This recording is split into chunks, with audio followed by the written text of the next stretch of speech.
Jean-Baptiste Pugnat, on estime à 150 le nombre de managers de centre-ville en France. Quel est leur rôle? Tout simplement, l'étude a montré qu'effectivement la mission essentielle du manager était de participer au développement de l'attractivité commerciale de son territoire. Alors quels sont leurs principaux domaines d'intervention dans ces villes? Alors justement, on a réussi dans l'enquête, on a essayé dans l'enquête de développer avec eux justement et de déterminer quelles étaient leurs principales actions. On s'aperçoit justement que dans les missions essentielles qu'ils proposent, la première, c'est travailler sur la diversité commerciale de leur territoire, l'animation commerciale également, faire le lien entre actions proposées par la ville, ou en tout cas les animations, qu'elles soient de loisirs ou culturelles, et l'activité commerciale, travailler aussi beaucoup sur la communication des commerçants, en tout cas la améliorer, et développer aussi tout ce qui est outils qui pourraient permettre en tout cas d'inciter les consommateurs à acheter local, voilà, à faire connaître un peu plus leur patrimoine.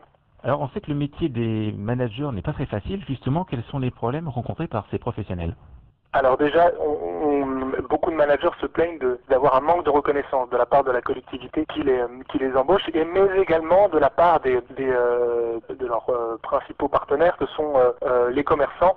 Il est difficile finalement d'arriver à fédérer les commerçants entre eux, ça c'est ce dont se plaignent les managers, et également d'avoir une reconnaissance de la part de la collectivité à l'aide d'un CDI plutôt qu'un CDD, puisque 50% des managers malheureusement sont en CDD, et aussi au niveau d'un salaire médian qui est inférieur à 30 000 euros, ce qui va à l'encontre de ce qui était préconisé par CCI France dans son référentiel qu'elle avait créé en 2009, qui parlait de salaire entre 35 000 et 60 000 euros. On s'aperçoit qu'on en est loin aujourd'hui. Voilà. Après, il y a effectivement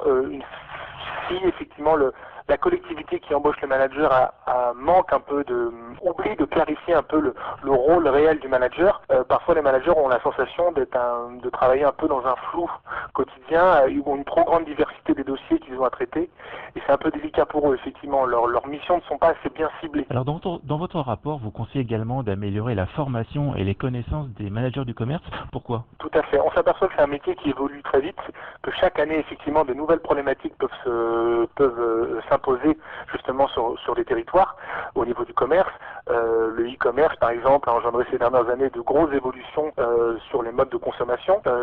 Certains territoires, je pense à Nice en particulier, a développé le paiement sans contact. Donc tout ça, ce sont des outils qu'il faudrait que chaque manager puisse prendre connaissance et avoir une formation qui soit évolutive. Le métier change, le métier évolue très vite, il faut que la formation puisse s'adapter. Dans votre rapport, vous proposez également une structure pour faciliter les échanges entre les managers. Pour vous, c'est un plus? Tout à fait. Tout simplement, on s'est aperçu que la majorité des managers qui avaient répondu à notre questionnaire étaient seuls.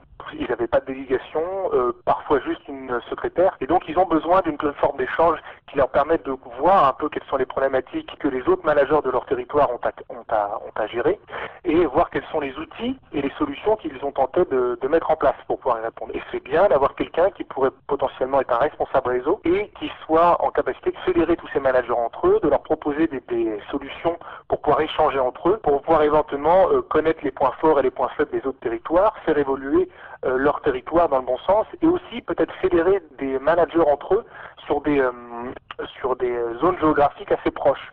Éviter d'avoir justement des polarités commerciales d'un territoire à l'autre, des territoires qui seraient proches et qui seraient concurrentiels. Voilà, c'est bien qu'on puisse fédérer tous les managers d'une même zone géographique pour aller dans le même sens. Voilà, sans pour autant créer de la concurrence entre plusieurs communes. Merci Pugnat.